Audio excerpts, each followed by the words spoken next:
Hello and welcome back to Multidimensional Mom. Today I have Amy Robeson. She's a master Akashic Records teacher, light language master, and mentor helping people tap into their most powerful potential and transform. She's passionate about encouraging curiosity of spiritual topics and leveraging spirituality to overcome trauma and achieve your highest good. She also hosts the popular Awakening with Amy podcast. Amy, welcome to the podcast today. Thanks for having me. I'm excited to chat with you today. Yes, awesome. We're so excited to have you. Just to start off, reading from the background on your website, you said you've personally been through some significant hardship in discovering your own spiritual transformation. Can you talk a little bit about how that occurred for you? Yeah, for me, spirituality found me. Mm. I was always looking back now as an adult, I was always very spiritual, even though I didn't grow up in a very spiritual house. Like I collected angels and I had an altar and I prayed and I did all these things and we didn't go to church or anything like that, but I was like obsessed with angels and I would talk to little galactic beings and stuff like that when I was a kid. But in my early 20s, I was in a very, very dark place, didn't want to be here anymore. And in my darkest place, I heard start doing yoga. And so I started that. And the first time I went, it was like the best serotonin dopamine hit that I could have possibly gotten because I actually felt alive in my body and I felt happy for the first time in a very long time. And I Mm. didn't feel lost, which was really interesting. Like I felt home, which I don't even know how to describe that at the time. And then from there, I just started following the energy that presented itself to me. And I moved to Charleston, South Carolina, cracked my tailbone for the second time. I could feel myself slipping into a really deep depression again because I couldn't do yoga. And I had Yeah, I to mean, ask how myself, painful. oh, it's super painful. Like Yeah. I was walking with a limp. I had to take painkillers. And so I had to ask myself, like, what is it that I've been wanting to do that I haven't been doing that would bring me out of this quicker? Right. And it was, I wanted to learn how to meditate. I wanted to learn how to do dream interpretation. And so I just start for me, it's follow the energy that presents itself to you and ask yourself if you're in a dark place, what is it that you need to be doing that will allow you to be in creation mode? And creation looks and creativity looks different for everybody. That could be making a meal, that could be going to have a dinner with a friend, it could be starting meditation, it could be doing some sort of art project, whatever it is, it does not matter. It could be remodeling your house. Like anybody can be in creation mode in all different ways. And so what does that look like? And so that's kind of where I started and the records ended up evolving, the Akashic records ended up evolving within me starting to do meditation and dream interpretation. Okay. Wow. Well, I mean, it always kind of has to come from a broken place. I feel like most people transform because of something that's changed them. And so many times in our lives, that's just some like big moment or big thing you're getting over. And ironically, I have talked to a lot of people, a lot of spiritual people who either have a near-death experience, I have to Mhm. say, or a huge injury in their life that they're like overcoming. And then that is like the basis for the transformation. I wonder why that happens, but it's pretty common. Well, I think that sometimes people think that if I get to this spot and I reach perfection, everything will be perfect. And that's just not how our soul evolves. Right. We came into this world, into this lifetime with certain contracts that we have in place with ourselves and others that are set up and designed to assist us in evolving. And it is not all butterflies and rainbows. We evolve in some of our darkest spaces. We evolve also in some of the most peculiar ways because it doesn't have to necessarily always be like super dark. It can also be like, why the heck did that just happen? And it doesn't have to be an injury or something like that, but it could be like, wow, that was really peculiar or how strange. But it allows you to stop and pause and reevaluate or do whatever that allows you to have that catalyst of change. Right. And you needed to learn somehow that lesson within everything that came about within that weird thing Yes. to sort of look back on and be like, oh, wait, I've been through this before. This is what I did, and help you out in the future. I do think that's true. Two things about what you do that really appealed to us at Multidimensional Mom. One of which I said we talk about all the time is crystals. So we'll get into that, of course. Yeah. But in 116 episodes, we haven't really gotten into the Akashic Records. So we'd like to chat about both those topics. Let's start with the Akashic Records because I don't really get it. For someone just at the beginning of this, can you explain what they are and what they do?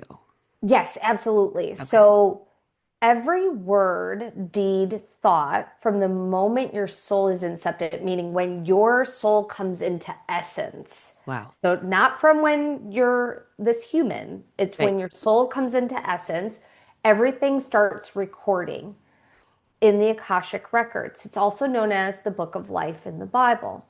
Doesn't matter if you're religious or not. What we're talking about is an energetic library of your soul. And how it appears to people can be different. Some people view it as a library. I view it as a field of consciousness. Okay.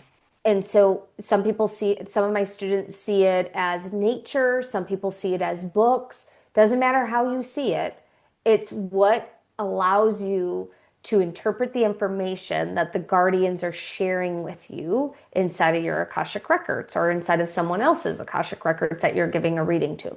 So let me back up for a second. So Okay. from the moment your soul is incepted, everything starts recording. And what we can do is we can go into the Akashic records and ask for anything we feel would help us in our life at that particular moment in time.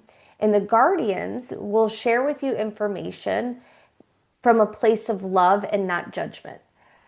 So anything you have a question about, as long as it doesn't go against someone's free will, they will answer that question for you. So it's like, hey, I'm having a hard time remembering things. Can you tell me why that is happening and how I can fix this? Or, hey, my 4-year-old is struggling with wetting the bed.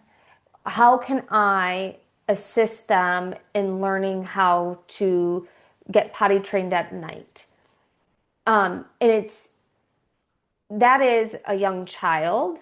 We're not going into their records. And so it's not going against free will because I'm asking how I can assist my child. Okay. Okay. Because I'm taking responsibility for that person at that time.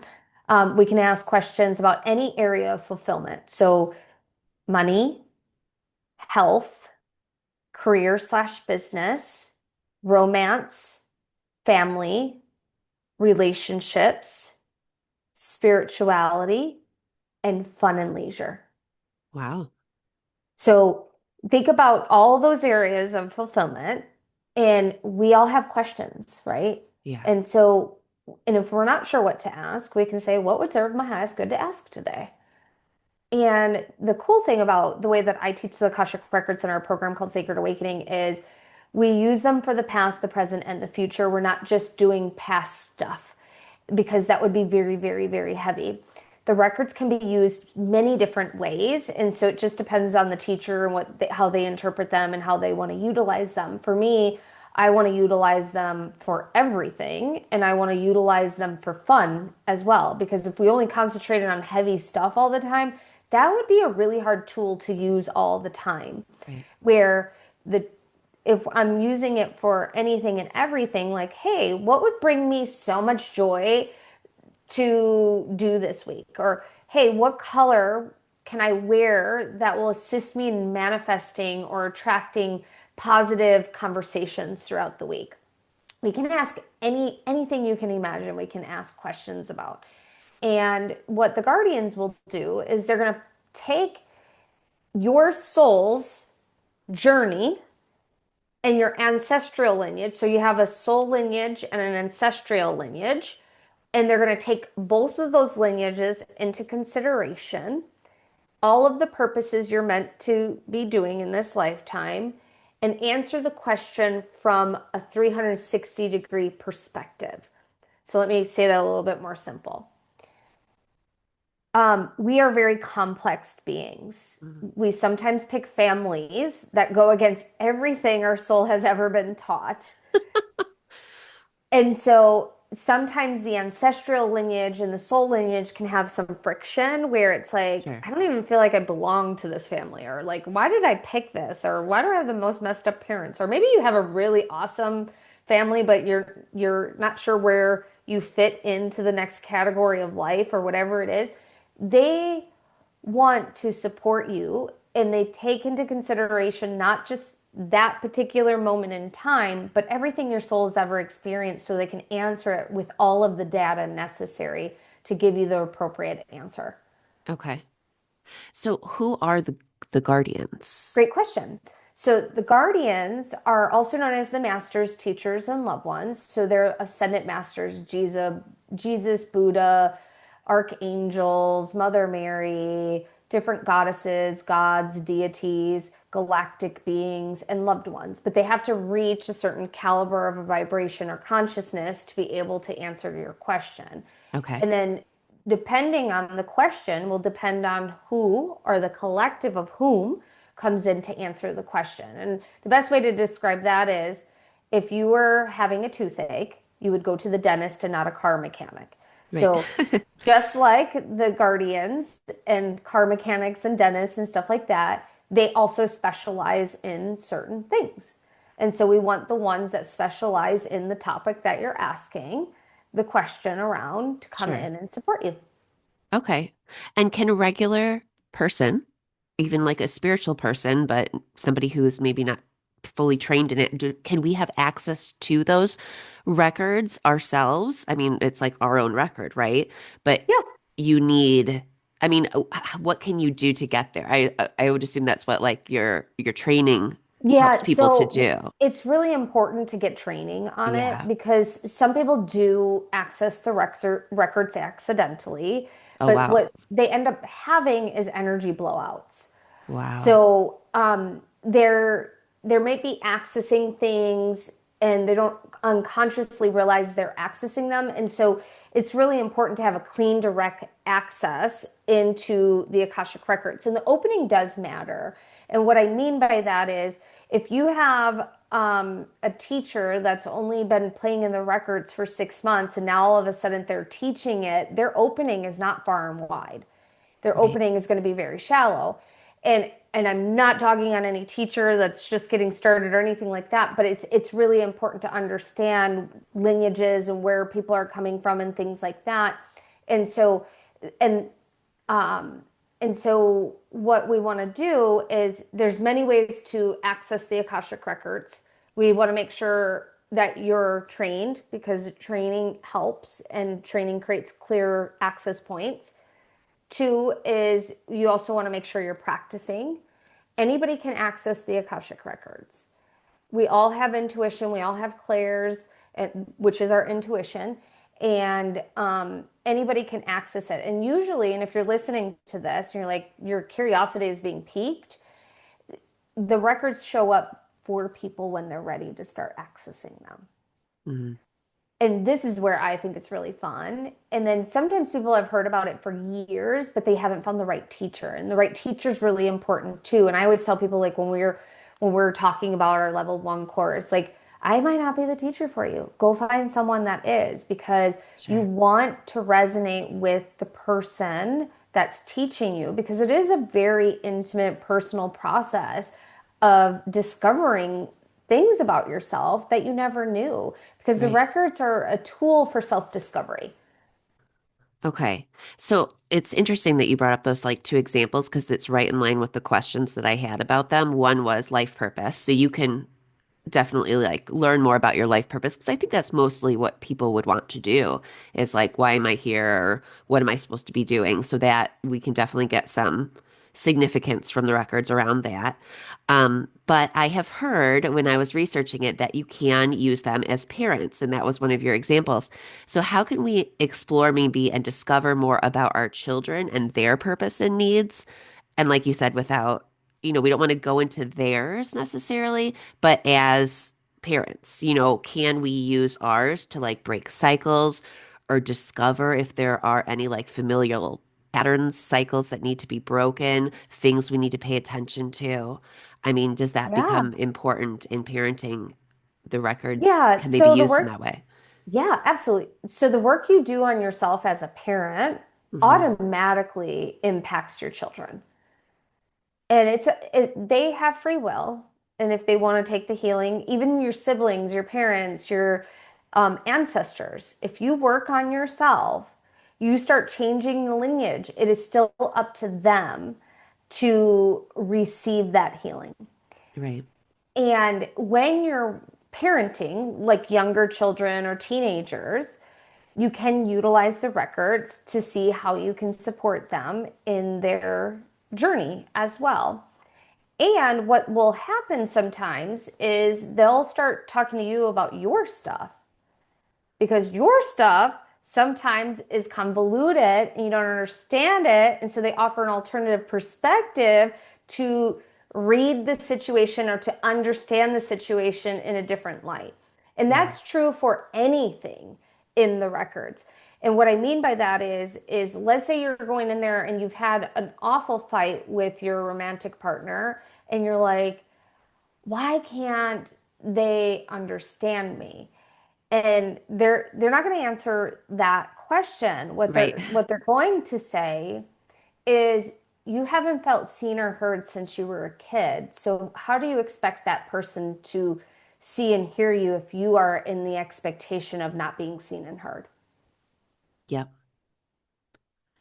Yeah. It And revolves so more then it's around us. working on, Yeah. yes, Yeah. because they're taking a 360-degree perspective on it. And then also, you can, let's say, have a sticky situation, maybe at work or with a friend or a colleague, where you get into, you're upset and they can offer you an alternative or alternative perspectives, one or more perspectives on the situation that you didn't even consider Right.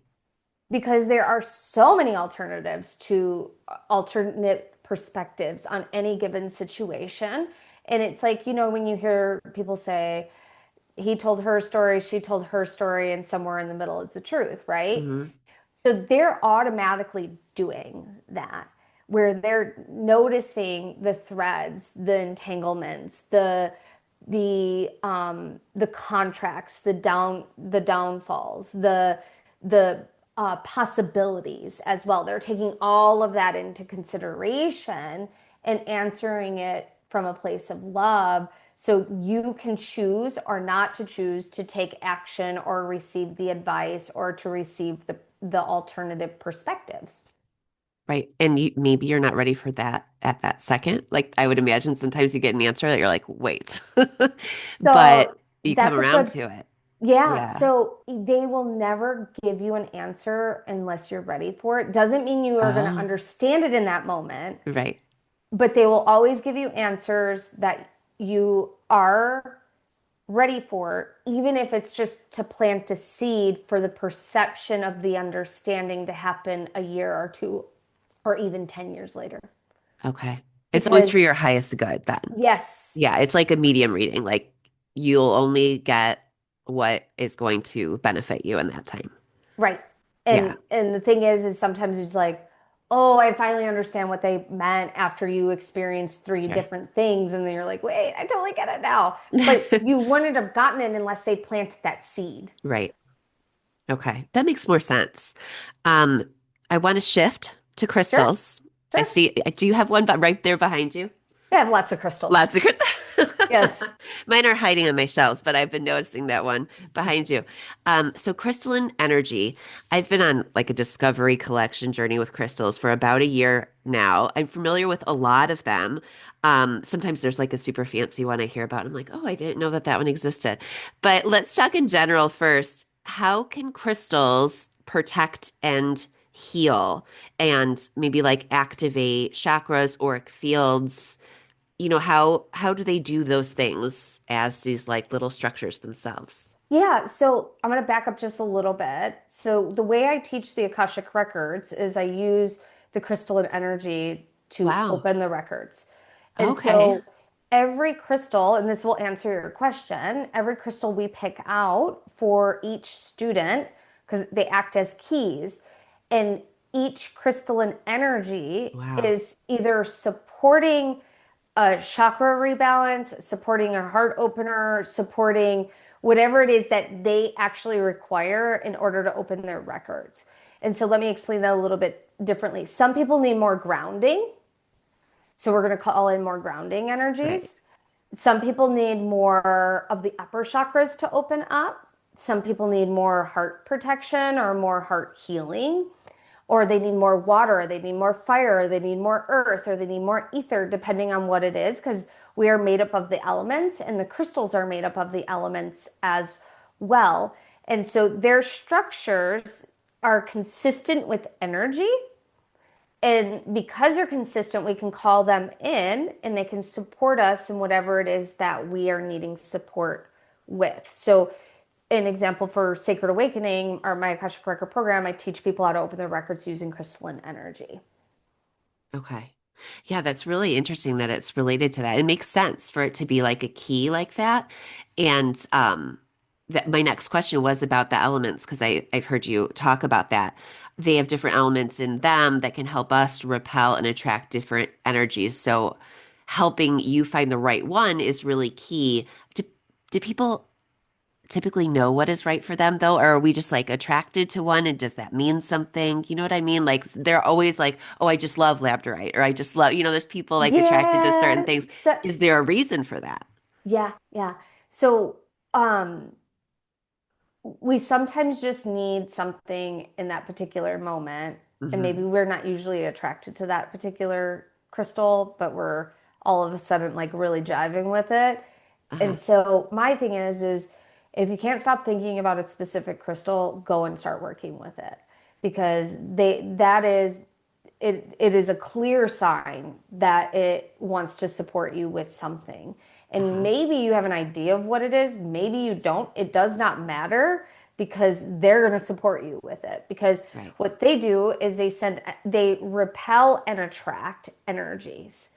So they can repel energies from you. So let's maybe say you're working with a crystal that's really great at protecting you from psychic attacks, or it's really great from protecting you from absorbing a lot of negative energies in your workspace.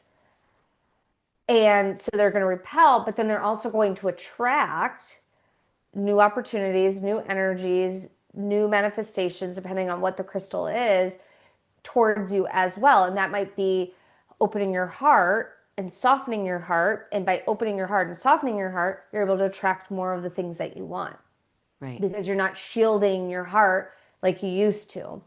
And then, or let's say it's working on emotional debris or emotional chaos within the energy field.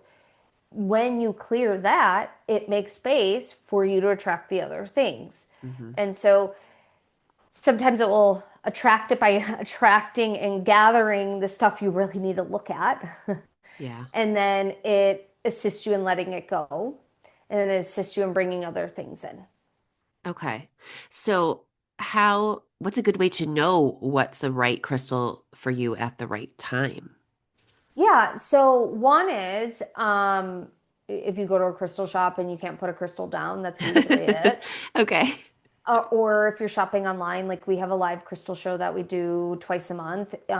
If you are seeing something and all of a sudden you have a heart reaction to it, or you have some Sure. sort of reaction to it, that's usually a good sign. Or if you can't stop thinking about the crystal. Like I went to a show once and I could not stop thinking about this lemon quartz. And at the time it was super expensive, like super expensive. And the next morning I woke up and it was not convenient. Like it was not convenient at all to go back, but I went back and got it because I had to go get it.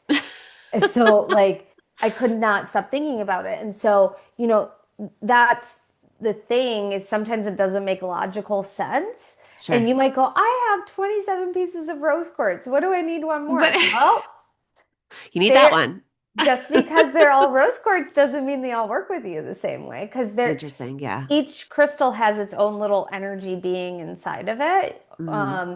that is a life force in itself. It's like you could think of it as like a light being, a galactic being, a elemental, whatever, however you want to view it. But there is a spirit in that crystal that's your ally, your friend, and your companion that wants to support you and help you. Wow, that's a good way to think about it too. I have because I've heard you talk about certain crystals. I want to encourage everybody to go to Amy's YouTube video, 10 must-have crystals for healing, protection, and awakening. That's what I was watching, and you were saying like this one is like a hug. This one just wants to, lepidolite, or it just wants to heal and calm you. And if that's what you're needing, this is the crystal for you. I mean, I think that's really cool to know about them. But to look at them as like having like an energy, a little being inside of them that wants to help you makes a lot of sense. Yeah. Um, can a crystal physically change as you work with Yes. it? Okay, Yes. this always mystifies me. One of my favorites, and it's totally odd, but that would make sense for me, is Shattuckite. Okay. I love it. I've always loved it. It was like my first real intuitive draw to crystals. I had a ring, and this was not like low quality. This was from like one of the crystal experts that we had on the show, and it drained. Like over about a year's time, it the all the color, everything like drained from the ring, and I always felt like a lot of energy from it when I wore it. And I was like, well, I guess I used it all up. Like I don't understand how that works. But why does that happen and how? So, two things. One is um you uh do I have one next to me? I just moved my whole office around. Oh no. Um so um, Malachite. I actually have one Yes. right here. So let me Okay. grab it. Hold on. Okay.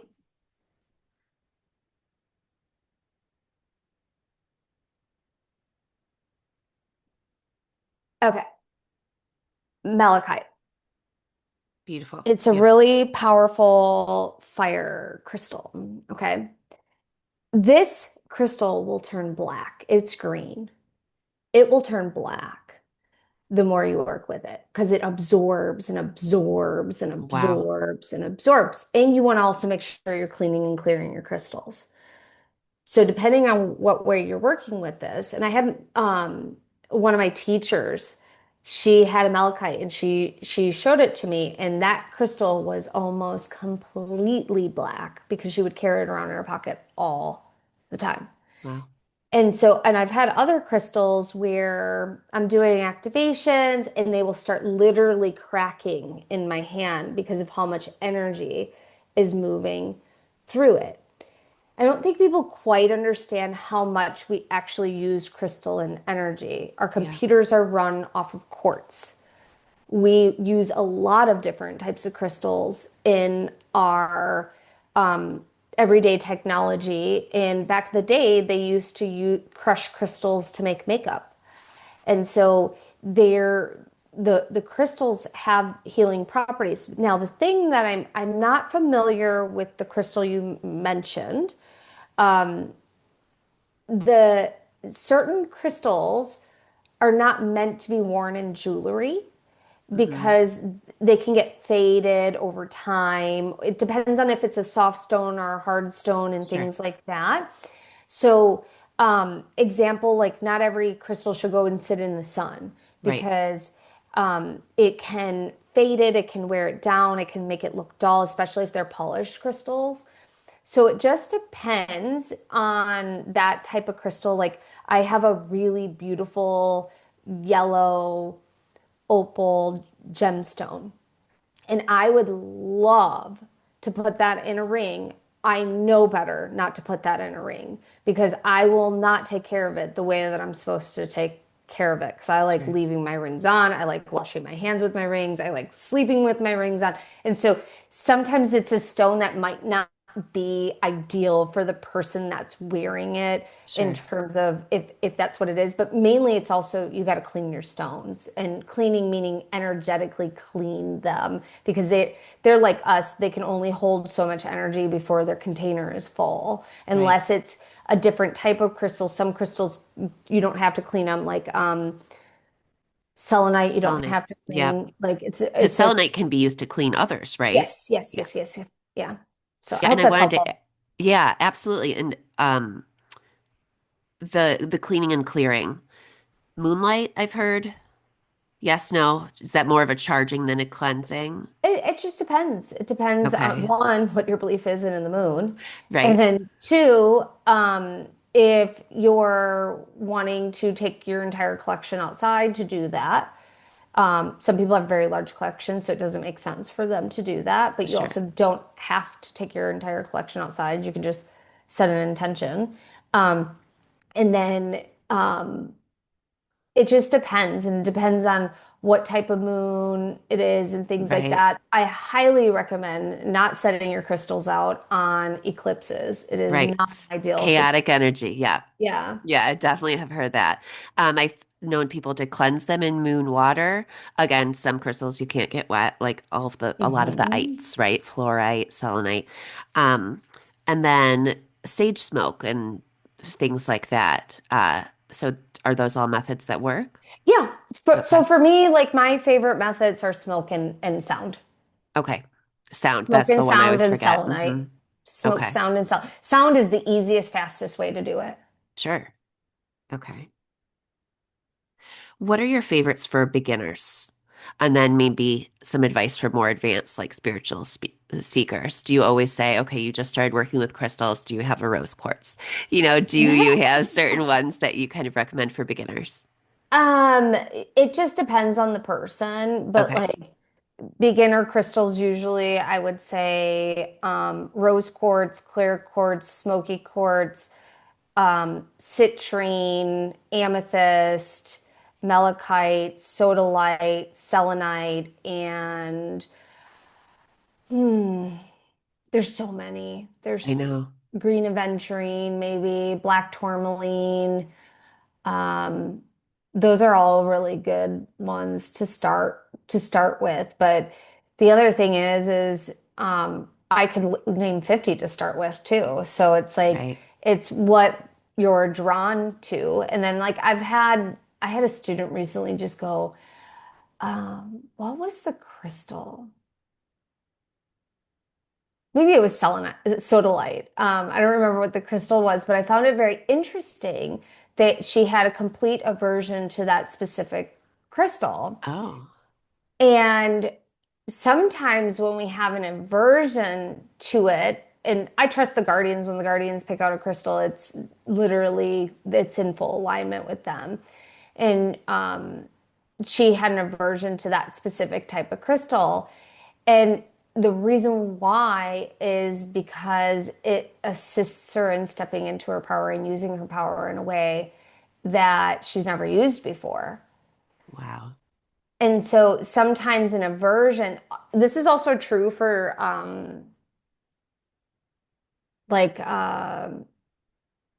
essential oils, Okay. like smells. Hmm. Sometimes we have an aversion to a smell, and it's because it's working on something. Like my husband used to get so mad anytime I like burn incense. And then like one day he was like, "Oh, I really want to smell some incense." And I'm like, "Yeah, because you worked through all of that junk that was coming forward for Right. you."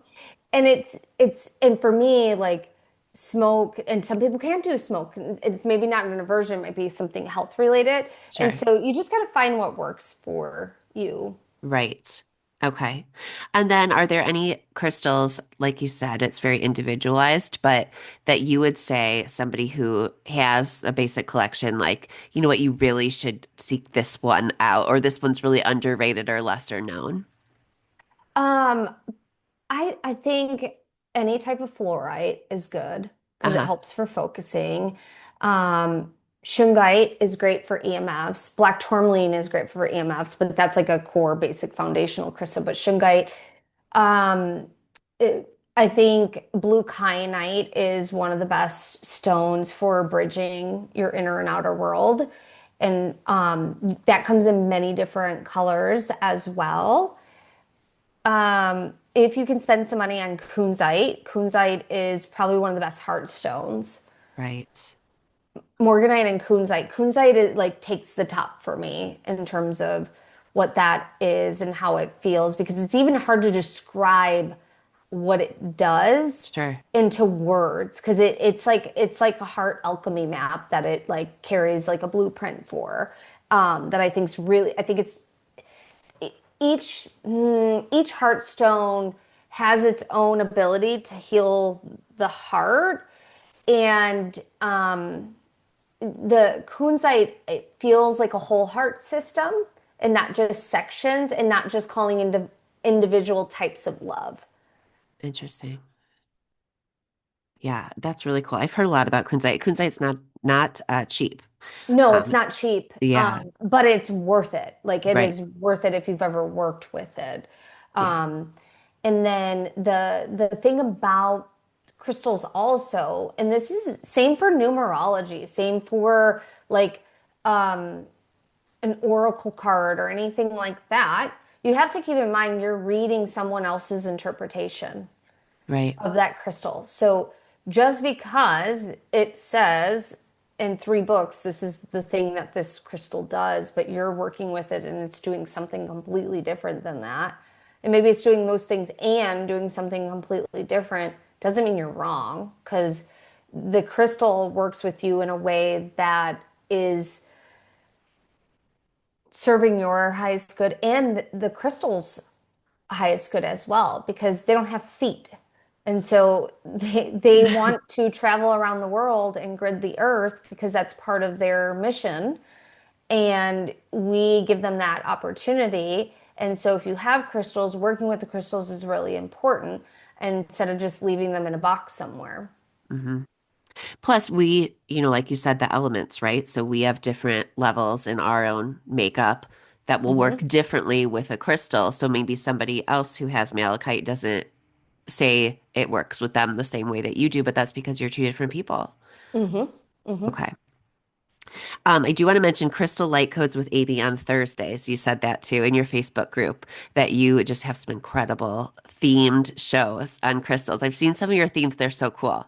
Like Thanks. seas and unicorns, and you had beautiful stars yesterday. Yeah, those Um, are unicorn jasper stars. And yes, it's is that the same unicorn jasper? People call that unicorn stone and it's got pink tourmaline, is it in It it? has lepidolite, pink tourmaline. It has all Okay. sorts. I can't even remember all the minerals in it. I've been so drawn to that one lately. Yeah, we Yeah. have stuff from those, and they're all so different and unique. It's funny. I've been selling crystals for a really long time, Yeah. and all of our like my Akashic Record program, everybody gets a free crystal kit, and we offer crystals at our live events and things like that. And so this year, this was before subscriptions were popular. I actually had like a crystal club, like way back in the day before How subscriptions were cool. even popular, but I Yeah. shut it down. And this year, I started finding stuff that I hadn't seen in a really long time. And then the crystals were talking to me because they always talk to me, and they're like, we have like something like we want to bring out more into the world and things like that. And I have a platform to share it. And hmm it's definitely extra because like I don't need to do the show or anything like that. It's just fun. It's fun to do Yeah. it. And we one of the things that I was guided to do was to make sure that I include light code activations because I activate all of our crystals and I I was do going to certain ask you about things. that. Yeah, and I'll have my students that are like, I can't find crystals anywhere else that feel like yours, and it's because I Yeah. do so many different things and I work with the planetary positions too on what I'm doing with them to assist in bringing forward the exact soulmate that's supposed to be working with that crystal as well. hmm Because we are working in union with the crystals, and when we're working in union together as a force, we can be unstoppable and in a positive, good way. And so, bringing forward these crystals this year and doing the show, I had zero intention of starting this show either, which is even more funny. But I found all these crystals I hadn't seen in a really long time, and I just started buying them. And I'm like, oh, I better start doing something with this because Right. Now I this have is too many. getting out of hand really fast. And so we started it. It's been very successful, and like my clients absolutely love it. And then like we're getting new people in as well, which is kind of really Right. cool to see and to witness. But we give meditations, which each type of crystal, when it's the first time they're buying that specific mineral or type, there's an activation that goes with it as well, which is really neat. It's really, really cool. So yeah, definitely check that out on Amy's Facebook group. Lastly, we're running out of time here, but I wanted to give you an opportunity to share a special message with our audience, maybe about our purposes here on the podcast, and even I'm open to it individually. So, how would we go about that? Sure. What question would you like to ask in the records? Maybe I'd like to center it around the podcast, obviously, which is like so meta to be on the podcast, but our purpose here, what was the original purpose? Because it's shifted a little. And are we doing what we're supposed to be doing? Okay, so I'm going to formulate that into an open-ended question. Okay, So, how about we go with what is the purpose of this purpose. podcast and how does it serve? Okay, Okay. Um, and then anything I'm sharing with Stephanie, if it resonates with you, that's also for you because we're in a group setting. And anything that doesn't, just leave it behind. And then I'll kind of also channel like a group message after this as well.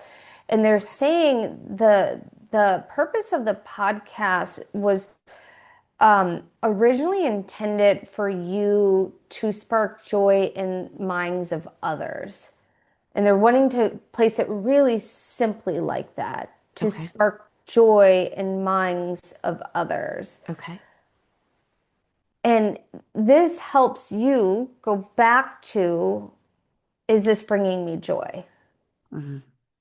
Because you want, there's always going to be things that come up, but is this sparking joy? Does this spark joy just thinking about these types of things? Does this spark the possibility of joy around this topic? Because you might get into something dark or heavy, but it has the potential to spark joy if they work through that specific thing. Does that make sense? Yes.